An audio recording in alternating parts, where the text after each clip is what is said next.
Sir அடுத்ததான் உங்ககிட்ட குரு பகவான் இப்போ நம்ம லாஸ்ட்டாக சனி பெயர்ச்சி பார்க்கும்போது எப்போ சனி பெயர்ச்சின்னு ஒரு குழப்பம் இருந்தது.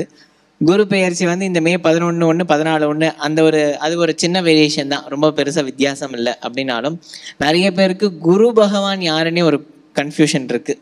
நவகிரகத்தில் இருக்கக்கூடிய அந்த ப்ரஹஸ்பதி குரு யாருன்னும் தட்சிணாமூர்த்தி யாருன்னும் அப்படின்னு ஒரு குழப்பம் இருந்துருக்கு. ஸோ அந்த ஒரு தெளிவு உங்ககிட்ட இந்த நேரத்தில் எல்லாருக்கும் அவசியம் அப்படின்றது தோன்றது சார். நிச்சயமா. ராம் ராம். சபைக்கு நமஸ்காரம். அவர் கேட்ட மாதிரி நமக்கு குரு பயிற்சி அப்படின்னு சொன்னாலே எல்லாருமே யூடியூப் ஆகட்டும் எல்லாத்துலேயுமே அந்த தட்சிணாமூர்த்தி படத்தை போட்டுடுறா பெருசா.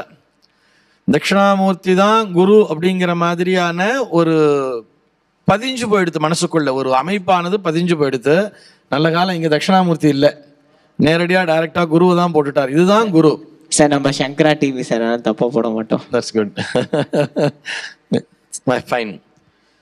அந்த மாதிரியான ஒரு தவறான கருத்து மனசுல பதிஞ்சுடுத்து. அது என்ன பண்றோம்னா கொஞ்சம் கொஞ்சமா வளர்ந்து ரொம்ப ஒரு வருந்தத்தக்க விஷயங்களெல்லாம் நிறைய பண்ணிட்டு இருக்கோம். குருவுக்கு என்ன பண்ணணுமோ அதையெல்லாம் போய் தட்சிணாமூர்த்திக்கு பண்ணிட்டு இருக்கோம். அதுவே தப்பான ஒரு விஷயம். குரு வேறு, தட்சிணாமூர்த்தி வேறு. இப்படி புரிஞ்சுக்கலாம். ஞான குரு அப்படிங்கிறவர் தட்சிணாமூர்த்தி, ஞான குரு வேறே, நவகிரக குரு வேறேதான். அதுல எந்த விதமான சந்தேகமும் இல்லை.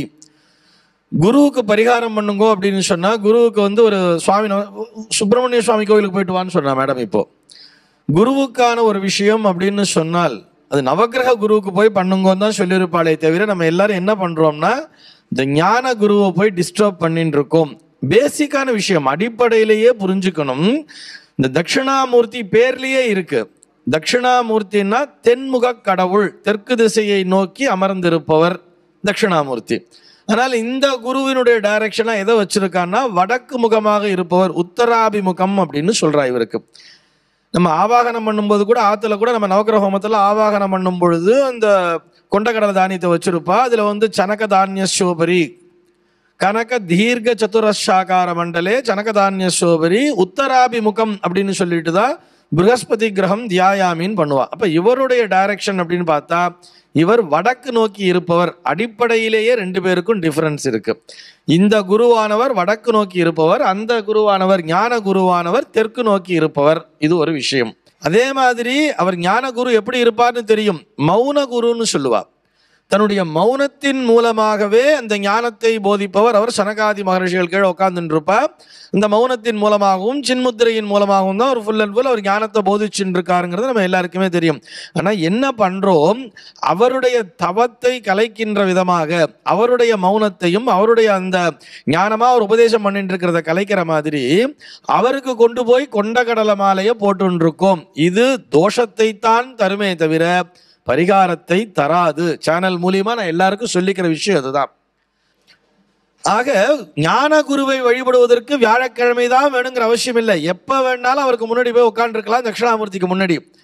ஆனால் இது வியாழக்கிழமை அப்படிங்கிற ஒரு வித்தியாசம் நம்ம படுத்தி காமிக்கிறோம். ஆக இந்த குருவுக்கு பிரீத்தி பண்ணணும்னா இந்த மஞ்சள் நிற ஆடை ஆகட்டும் அல்லது கொண்டக்கடலையே ஊற வச்சு சுண்டலா வச்சு நைவேத்தியம் பண்ணி அதை கொண்டு போய் பிரசாதமா விநியோகம் பண்ணுங்கோ.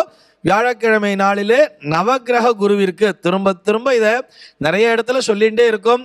இந்த குரு பயிற்சி நாள்ல இருந்தாவது நம்ம நங்கநல்லூர் மக்கள்கிட்ட இருந்தாவது இது ஸ்டார்ட் ஆகணும்னு பிரார்த்தனை பண்ணிக்கிறேன். ராம் ராம். நிச்சயமாக சார்.